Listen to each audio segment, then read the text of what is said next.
Ok, bonjour, nous voici à la leçon 3. Et ici, on va parler pour résoudre des problèmes pratiques. On aura deux exemples à voir. Le premier exemple qu'on a ici, on va regarder à propos de faire des estimations. On va remarquer ici qu'il va dire, OK, la ville de Lakewood compte 13 968 électeurs inscrits. Lors d'une élection récente, seulement 4 787 personnes ont voté. Combien d'électeurs inscrits n'ont pas voté approximativement? Puis on va voir que les chiffres, c'est tout comme des chiffres ronds, les réponses qu'ils nous donnent ici. Donc, ils cherchent approximativement, ils ne cherchent pas la réponse exacte. OK? Donc, ici, ce qu'on va faire, on va prendre les chiffres. On va dire 13 968. Pour faciliter le calcul ici, on va l'arrondir. On va dire 13 968, c'est essentiellement, puis là je vais utiliser un symbole ici, quand on a un trait comme ça avec un trait, c'est comme un signe d'égalité, mais à peu près. Donc ici, on va mettre que c'est comme 14 000. L'autre chiffre, c'est 4 787. Ça, on va dire que c'est à peu près 5 000. C'est proche assez. Parce que ici, 4000, si ça aurait été 4300 quelque chose, on aurait mis à peu près 4000. Donc, on va essayer de le mettre le plus proche que c'est. Puis on voit tous ces chiffres ici, là, ça va être des chiffres ronds. Donc ici, on va dire, ce serait 14 000 moins 5 000. Okay? Parce qu'on va savoir combien d'électeurs qui n'ont pas voté. Il y a seulement 4 787 personnes qui ont voté, donc on arrondit ça à 5 000. On va enlever ça de tous les électeurs inscrits pour savoir qui n'a pas voté. Donc ici, c'est assez facile. Donc ici, on va dire, si on fait 14 000 moins 5 000, ça nous donne 9 000. Ça, c'est un calcul qu'on peut faire vite. 14 moins 5, ça donne 9. Donc ici, on voit que la réponse serait numéro 4, 9000.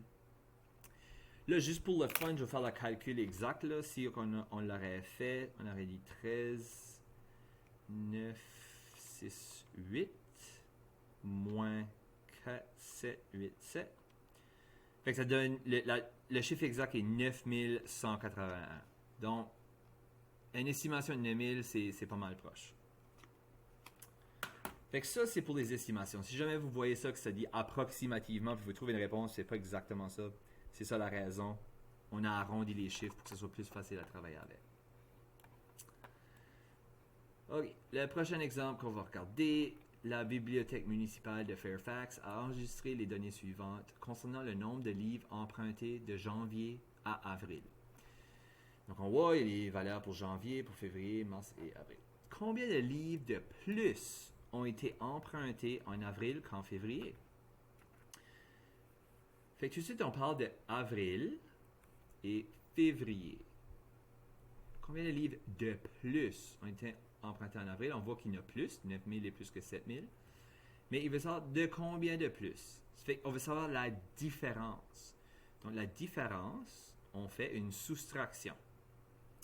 Donc ici, on va faire 9436 moins 7542.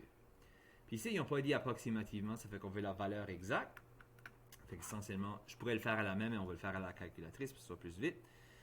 9436 moins 7542, ça nous donne 1894. 1894. Donc, si on va voir dans nos réponses, la 4, c'est ça qui est la réponse. Donc, ici, les choses à remarquer, c'est qu'il nous disait des mois spécifiques. Donc, on doit seulement regarder avril et février. L'information de janvier et mars, c'est pas vraiment nécessaire. C'était juste là pour vous mêler. Puis, ça qu'ils font souvent sur le GED, des fois, il y a d'autres réponses que ça va paraître comme les bonnes réponses parce que si tu prends le mauvais mois, comme si tu aurais pris janvier au lieu d'avril, la réponse est probablement là-dedans. C'est juste des petits pièges, c'est talent que le GED fait ça, mais c'est ça que c'est. Donc ici, il fallait juste trouver la différence. Fait combien de livres de plus ont été empruntés? 1894. Fait que ça, c'était juste 2 exemples vite pour les étapes à résoudre les problèmes pratiques. Fait qu'on se verra dans la prochaine vidéo.